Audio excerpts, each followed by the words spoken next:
Bueno, buenas noches alumnos. Hoy me toca tratar el tema fractura y luxaciones. Vamos a empezar por definir cómo es la fractura. La fractura es una solución de continuidad del hueso, cartílago o ambos. Los mecanismos. La forma que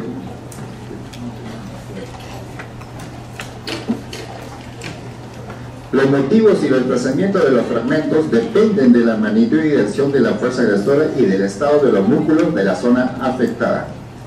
La mayoría de las fracturas, el impacto es lateral y debido a la forma del hueso, esta puede fracturarse en otra zona diferente. Ahora, la fractura se propaga a lo largo de las líneas de estrés, a partir del sitio de la fuerza aplicada o transmitida desde otro sitio. La forma y dirección de la fractura nos ayuda a descubrir qué tipo de fuerzas son las que actuaron. Tipo de fractura. Los tipos de, bueno, la clasificación es según diferentes criterios. Pueden ser fracturas incompletas, miren como en este caso, la fractura no es en todo el espesor de la cortical, solamente es en un grado nada más, y se llama también fracturas en tallo verde. Mire, y la fractura completa sería todo el espesor de la cortical. Acá tenemos otro ejemplo de fractura en tallo verde, donde solamente vemos fractura por un lado, sin embargo, por otro lado no hay, está sana la cortical. Igual acá en esto.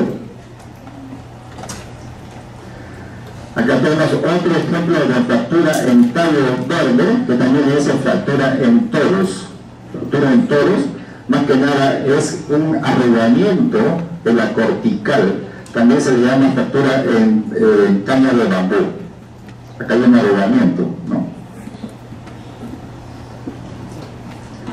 Ahora, otra clasificación son las líneas de la fractura. Tenemos una fractura transversal, o sea, ¿qué significa? Que la línea de fractura va a ser perpendicular al eje de la diáfisis, o también es una fuerza perpendicular a la diáfisis. En este caso, bueno, hay un desplazamiento de fragmentos. Otro tipo de fractura tenemos esta. Una línea de fractura espiroidea. Esto se debe a que hay fuerzas de rotación.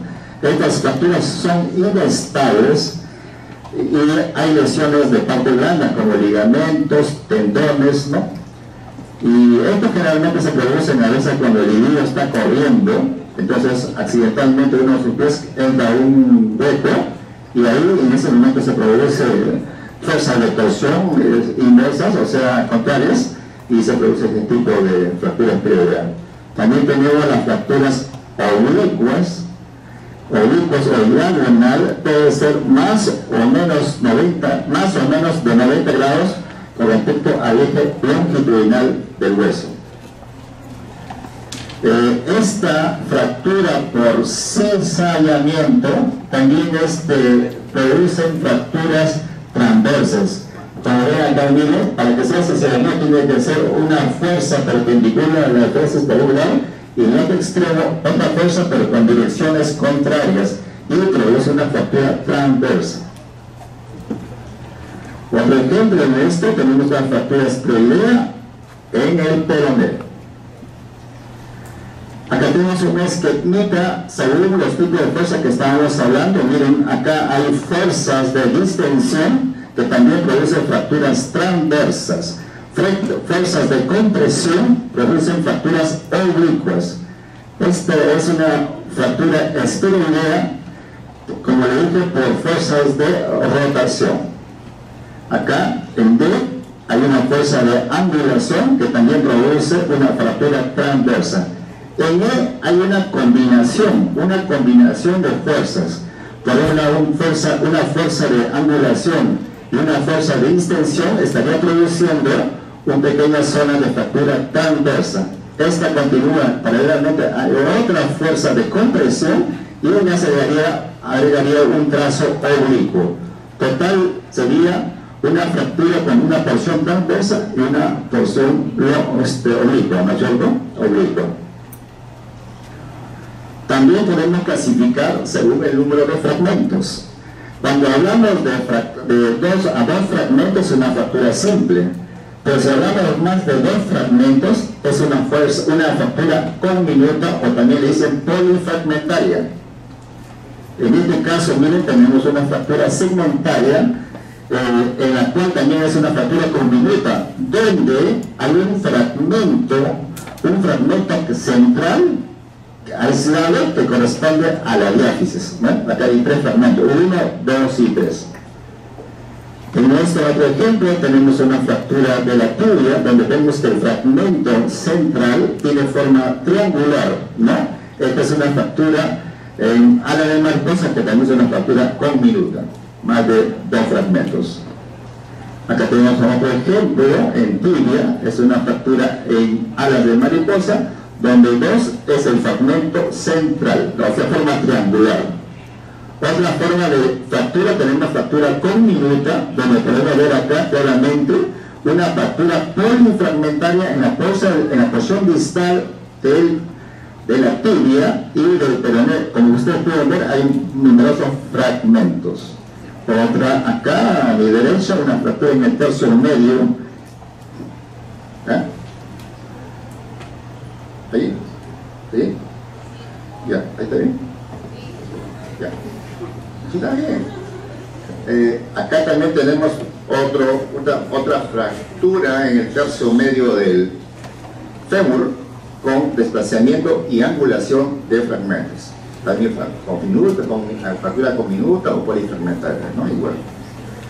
Ahora, tenemos también en la clasificación sobre la alineación y posesión de los fragmentos.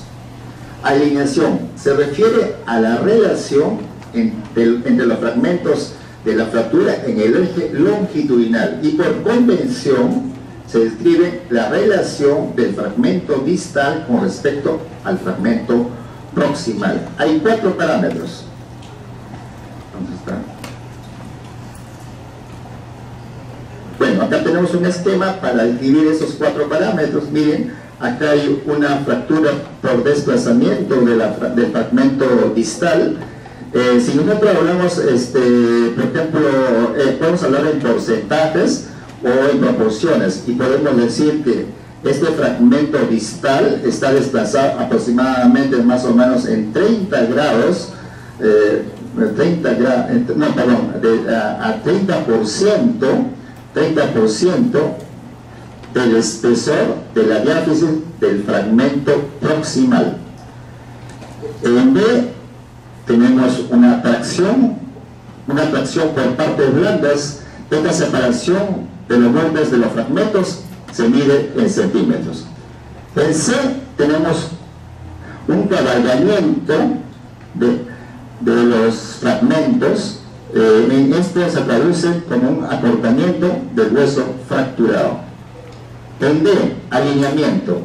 Eso significa que hay un buen alineamiento donde, como ustedes están viendo acá, el eje longitudinal del fragmento distal coincide con el eje longitudinal del fragmento proximal. En E vemos una angulación del fragmento.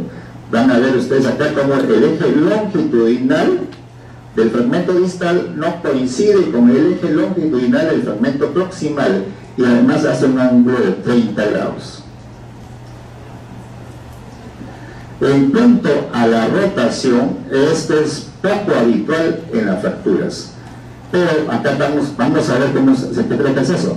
¿De qué se trata? Acá tenemos una fractura, miren, en el tercio medio de la tibia y peroné, desplazada, ¿no? Pero mira, fíjense en el extremo proximal, miren cómo está orientada la articulación. Si lo vemos, realmente está en posición frontal. Si comparamos con la articulación distal a la fractura, mira, acá está en lateral, ¿no? Eso se llama rotación. fracturas cerradas abiertas.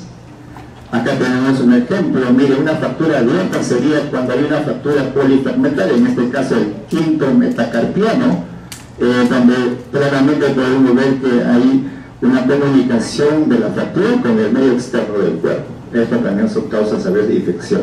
Bueno, pero las más frecuentes son las cerradas, ¿no? Las que no tienen comunicación con el medio externo. Acá tenemos una fractura del extremo distal de la tibia, miren, con desplazamiento de la epífisis y la metáfisis, también fractura del extremo distal o tercio distal del peroné con desplazamiento de fragmentos. Pero hay una cosa, fíjense acá hay una imagen radiolúcida, ¿no? En el borde externo de la tibia. Este imagen radiolúcida corresponde al aire, significa que es una expuesta, ¿no? Cuando está expuesta en relación con el medio externo, ha ingresado aire, ¿no? Fracturas expuestas. Las fracturas por sobrecarga. Bueno, dentro de la fractura por sobrecarga tenemos la fatiga e insuficiencia. ¿Qué es una fractura por fatiga? El hueso aquí es normal, pero hay una actividad muscular excesiva y repetitiva de estiramientos y compresión, y todo esto va a ocasionar numerosas microfracturas. Por ejemplo, tenemos ejemplo, ¿no? Una fractura de... Estas son fracturas, por si acaso, de sobrecarga. Fracturas de tibia y metatarsianos en los corredores y bailarinas. Ya. Bueno, fractura de la clavícula y primeras costillas en los cargadores. Ahora, ¿cómo reconocemos esto? Bueno, al esfuerzo intenso produce dolor y no cede, pero uno queda al reposo, cede el dolor, ¿no? Esa es la característica de estas fracturas sobrecarga. En cuanto a la radiología, vamos a ver que si uno inmediatamente toma, 85% son normales. En radiología tarda en aparecer de 2 a 6 semanas, incluso meses, y lo que vamos a ver solamente va a ser la zona de integridad que la fractura está cicatrizándose. Pero en un inicio no podemos ver por rayos, casi no, el 15% prácticamente, apenas se pueden ver. Ahora, perdón, me he equivocado acá. Sí, que está bien. Y después tenemos la fractura por insuficiencia. Aquí hay una actividad muscular normal, pero son huesos debilitados. Esos huesos pueden ser huesos osteoporóticos, huesos de osteomalacia, raquitismos, huesos que han estado sometidos a radioterapia, a otra enfermedad metabólica. Tenemos el hiperparatiroidismo. Todos esos son huesos debilitados. Con una actividad muscular normal pueden hacer fractura de sobrecarga.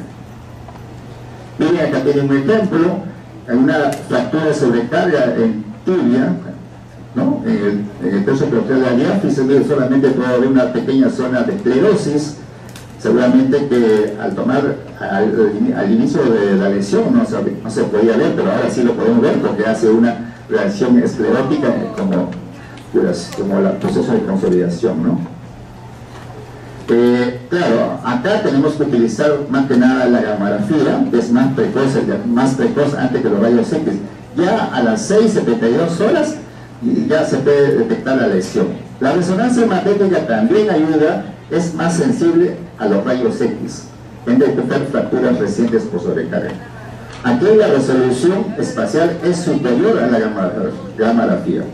¿Cómo vamos a ver una fractura por resonancia de sobrecarga? En fase inicial, baja intensidad en T1 y elevada en T2 por edema y hemorragia. Bueno, este sería su específico. La tomografía computarizada también se puede utilizar, sobre todo, es limitada, pero todo en huesos más de difícil acceso a los rayos, en sacro, hueso, ¿no?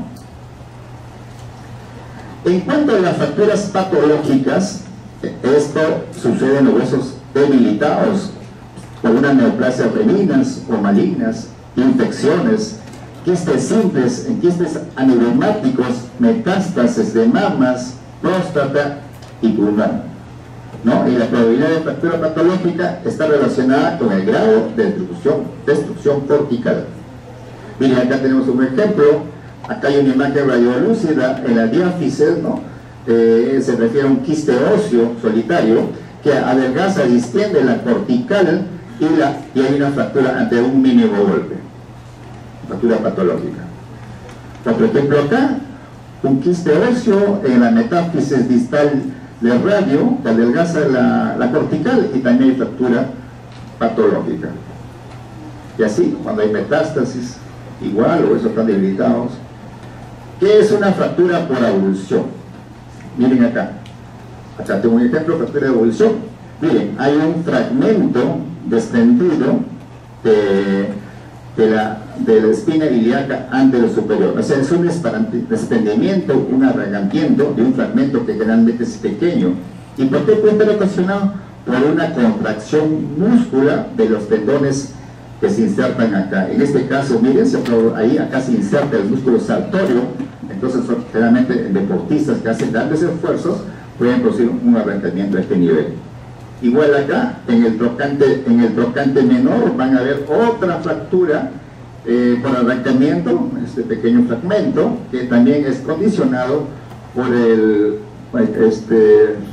músculo iliosor, ¿no? También igual en los deportistas se sufre a veces y el paciente comienza a tener dolor de la ingle, a veces dolor lumbar, y ya entonces uno sospecha que puede tratarse de una fractura por arrancamiento del trocante menor. Otro ejemplo, acá tenemos un pequeño fragmento de arrancamiento en la parte distal del maleolo externo, ¿no? ¿Sí? Del peroné. Acá tengo un esquemita, porque voy a tratar brevemente acerca de las fracturas de Salter-Harris. Esta clasificación de Salter se refiere más que nada en fracturas en los niños, ¿no? Que generalmente se dice que más o menos un 30% de todas las fracturas de los niños corresponden a fractura de la placa de crecimiento o epifisiaria, ¿no? Estas fracturas de la placa epifisiaria son sensibles prácticamente a la fractura por cizallamiento, como lo había indicado, ¿no? Esas fuerzas de cizallamiento, ¿no? Que lo había indicado en una esquemita que les dije anteriormente. Aquí es un ejemplo de una fractura en tallo verde, ¿no? Incompleta. Entonces, vamos acá, tenemos un esquema, miren acá, esquema de la clasificación de Salter-Harris para poder reconocer cómo, por si acaso en este esquemita, todo lo que es cartílago está en celeste, ¿no? Cartílago de crecimiento. Esta es la epífisis, la metáfisis. En base a eso, nos vamos a la clasificación de Salter-Harris. Miren acá, tenemos un esquema donde el negro corresponde al cartílago de crecimiento. Y acá, ustedes, el tipo 1 de Salter-Harris significa que es una fractura horizontal pura del cartílago de crecimiento. Estas fracturas suceden más o menos en un 6% de los casos y tienen pronóstico favorable, ¿no? En esto, el tipo 2 más o menos es el mayor número, el 75% de los casos, y es una fractura, miren, transversal, acá ven, está separado, una fractura transversal del cartílago de crecimiento y un fragmento desprendido de la metáfisis. Estas también fracturas son de buen pronóstico, ¿no? El tipo 3 más o menos corresponde a un 8% de los casos y que corresponde a una fractura vertical de la epífisis y de cartílago de crecimiento, o fisis también que le llaman, ¿ya? Y después sigue un trayecto horizontal de la misma cartílago de crecimiento. Estos, como le dije, 8% de los casos, eso sí es un pronóstico, también es bueno, pero a veces necesita la reducción anatómica. El tipo 4 es una fractura oblicua que afecta la epífisis, cartílago de crecimiento y metáfisis. Esto afecta más o menos un 10% de los casos y tiene un pronóstico favorable porque tiene complicaciones. Esas complicaciones más que nada son, por ejemplo, producen una fusión temprana y asimétrica del cartílago de crecimiento que va a traer como consecuencia de repente deformidad, desigualdades en crecimiento de las extremidades, por ejemplo, un extremo, ¿no? O también puede ocasionar artrosis, ¿no? Artrosis también secundaria. El tipo 4 es una fractura por aplastamiento del cartílago de crecimiento. Acá sí hay bastante lesión vascular, de tal forma que el pronóstico es desfavorable.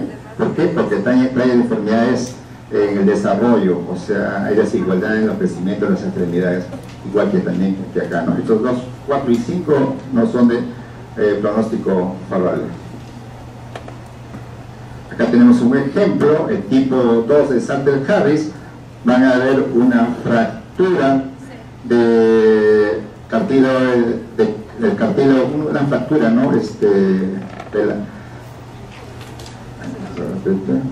Tipo 2, ya. Tipo 2, fractura de la cartílago de crecimiento y desprendimiento del fragmento de la metáfisis. Tipo 2 de Salter-Harris. Acá el tipo 3 es una fractura vertical, ¿no? Una fractura vertical de la epífisis, de paga crecimiento, y después continúan también continúan nada más de forma tercera por la placa de crecimiento. Ese es de Salter-Harris tipo 3. Acá tenemos el tipo 4, que es una fractura oblicua. Miren cómo afecta la epífisis, cartílago de crecimiento y la metáfisis. Ese es el tipo 5, miren. Acá, este es el cartílago de crecimiento, miren.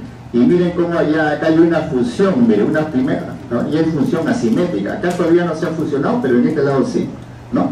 Entonces, ¿qué pasa? Que esto va a traer deformidades en la longitud de las extremidades. En este caso, las extremidades superiores es casi no es frecuente, más eso de deformidades de las longitudes, más es diferencia de longitudes, más es en extremidades inferiores.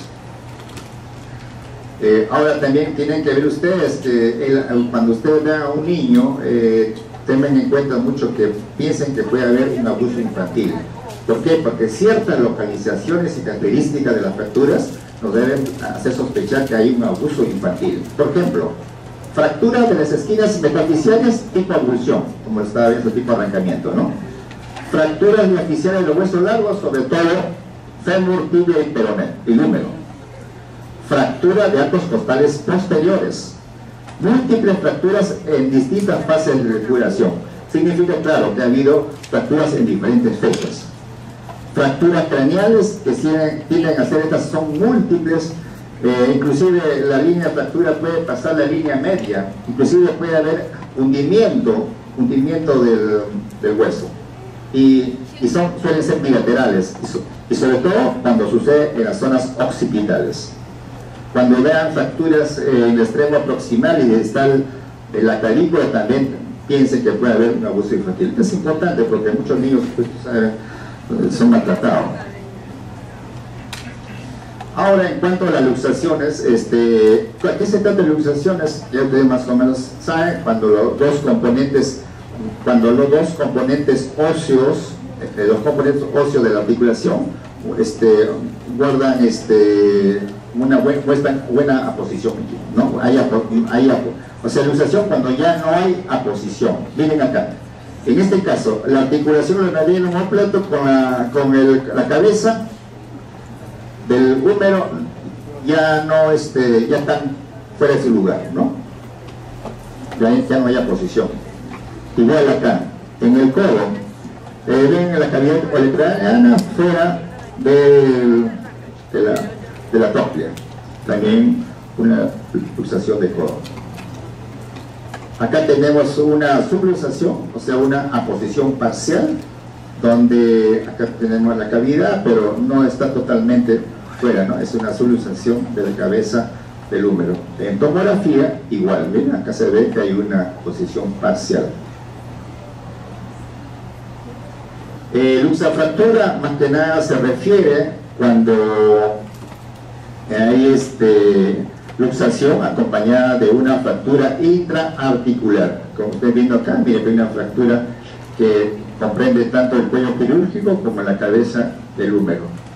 Acuérdense que estas fracturas las luxaciones sobre todo pueden traer consecuencias como desgarro de la cápsula articular, ruptura también o desgarro también de los tendones, de los ligamentos, partes blandas, los nervios, vasos. Todo eso hay que tomar en cuenta. Hay también luxaciones abiertas cuando hay la articulación está comunicando con el medio externo. Las luxaciones también pueden ser internas o externas, ¿no? Como acá que lo he escrito, pueden ser mejores articulaciones. Algunas pues son intracapsulares o extracapsulares las luxaciones. Si es intracapsulares, cuando están dentro del manguito de la cápsula, ¿no? Si están fuera, ya son extracapsulares. Acá tenemos otro ejemplo de una luxación de la falange distal del quinto dedo.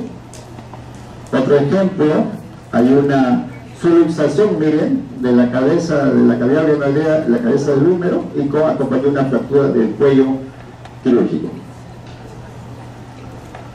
En cuanto a las complicaciones de la fractura, tenemos consolidación retrasada. Aquí llamamos cuando la fractura tarda más del tiempo habitual en consolidar. O sea, si 3 o 4 meses después de un traumatismo los fragmentos son móviles, entonces es una consolidación retrasada. Si tomamos una radiografía de estos pacientes, van a ver que persiste la línea de fractura, o sea, la línea radiolúcida, pero con un callo óseo que puede ser mínimo o no existir. Otra complicación es la pseudoartrosis. ¿A qué se llama eso? Cuando el proceso de consolidación se detiene por completo y no aparece hueso nuevo entre los bordes de los fragmentos al cabo de 6 meses o más. Estos tipos de pseudoartrosis son frecuentes en las fracturas subtrocantérias del fémur, tibia, escafoides y del húmero, ¿no? Miren, acá tenemos un ejemplo de pseudoartrosis. Acá tenemos en el cúbito, hay una fractura no reciente, parece que tuviera callos óseos, pero este mismo hueso, miren, lateral. En realidad, las pequeñas, estas imágenes que parece que están en partes blandas. Y miren, hay un trazo de radiolúcido, ¿no? Las fracturas siguen separadas, no hay callo óseo. Y los bordes son esclerosos, bien definidos, ¿eh? Una pseudoartrosis. Otra pseudoartrosis tenemos acá. Un hueso igual, persiste esta línea radiolúcida y los bordes de la fragmento están bien definidos, densos, ¿no? Son consecuencias de separación, por ejemplo, de pseudofracturas.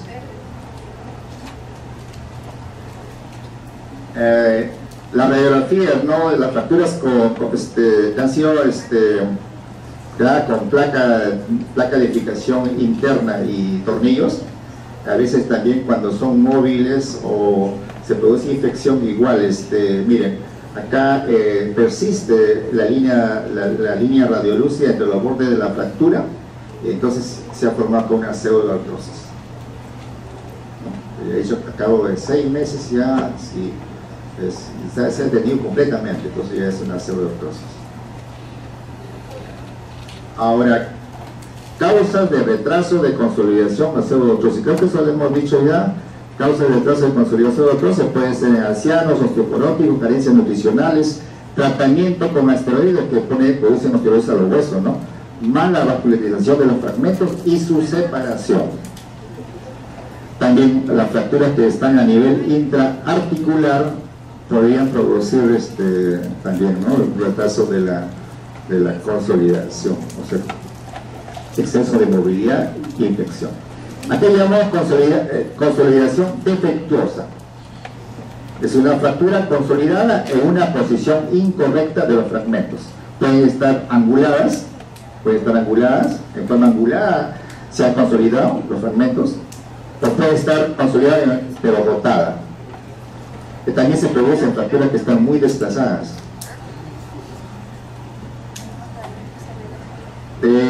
Las artrosis postraumáticas generalmente puede deberse a que hay una lesión, un trauma, digamos un trauma único puede ser que lesiona el cartílago, o también puede estar esta fractura dentro de una articulación, por ejemplo en otro lugar, y esto al consolidarse se consolida en forma puede estar una clasificación, como dije antes, por acá, una consolidación defectuosa, ¿no? Está lejos de la articulación, una consolidación defectuosa.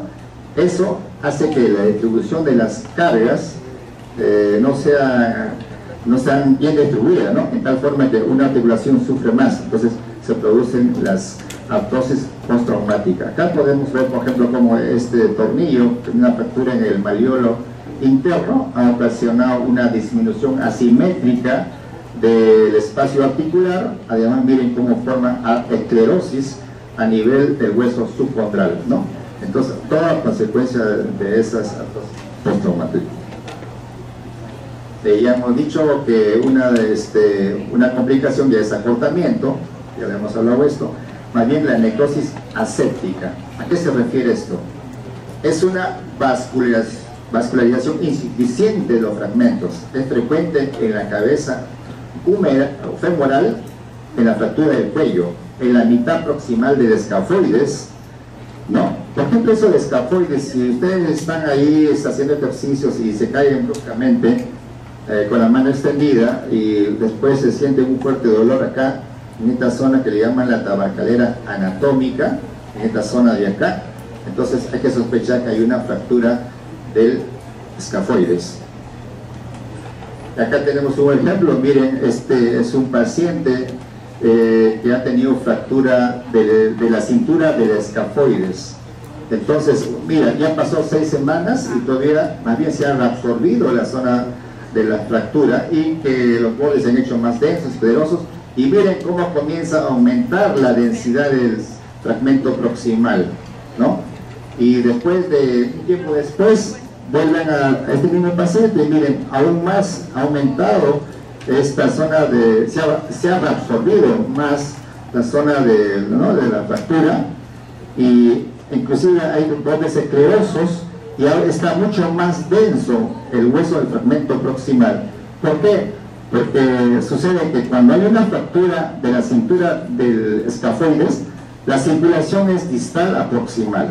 Entonces, ¿qué pasa? Cuando hay una fractura de este tipo, hay una lesión vascular. Entonces ya es una irrigación insuficiente del fragmento proximal y se produce la necrosis y, miren, así, en esta forma aumenta la densidad del hueso.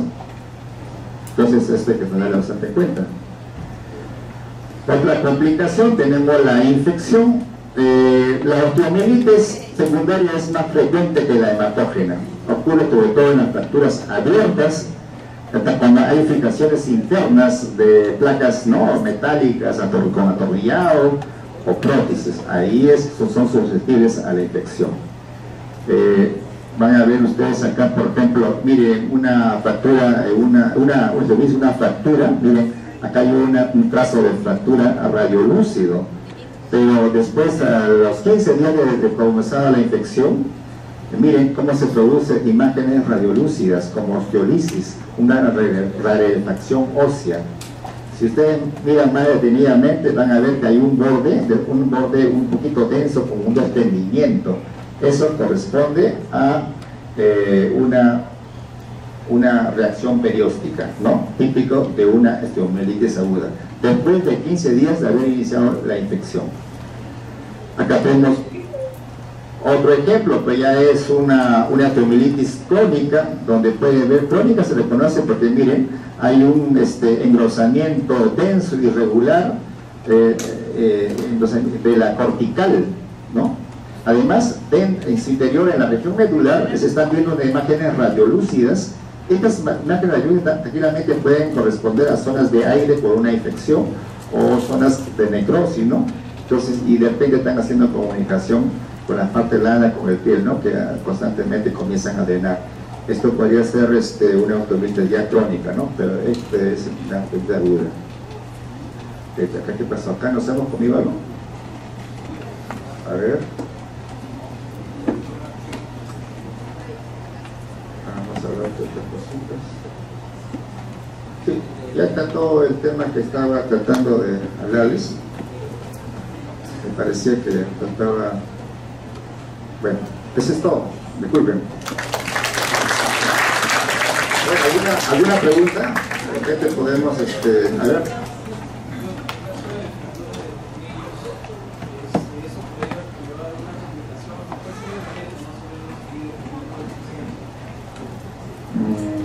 Tornillo, pues tú sabes que a veces no hay una completa asepsia, ¿no? De repente al momento de la operación dura muchas horas, más del tiempo requerido. De repente está mucho tiempo expuesto al medio ambiente de hacer operaciones y eso condiciona a una infección. Entonces se supone que sean gente experta, ¿no? Tiene que inmediatamente abrir y hacerlo lo más rápido posible para que hay contaminación medio externo. Otra, por ejemplo, puede ser una fractura abierta. Entonces eso, una fractura abierta que se ha producido un accidente de tránsito, lógicamente pues va a estar infectado y posiblemente ahí tiene que demorarse un buen tiempo antes de poner la placa, ¿no? Hasta que esté completamente limpia y recién ya un tiempo después hacer una operación, ¿no? Con placas, ¿no? Entonces no sé si eso responde a la pregunta que te digo. Además también hay que ver que las placas tienen que estar bien puestas porque a veces se hacen móviles. Hay que tener en cuenta también que el paciente puede tener de repente huesos insuficientes, como les hablaba, de repente es un hueso de ancianos, es un hueso osteoporótico, ¿no? Todas esas condiciones hay que, una buena nutrición, un paciente desnutrido, por decir, también son susceptibles a que la placa se comience a aflojar, o de repente el paciente tiene hace mucho movimiento más lo debido, ¿no? Pues todas las pues, son los factores que pueden condicionar a que generalmente cuando hay placas, atornillamiento, esto bueno lo saben más los traumatólogos, pero realmente la cicatrización es casi directa, casi no se forma callo óseo, simplemente sí, así es. A ver, otra pregunta, por favor. Eso es todo. Gracias.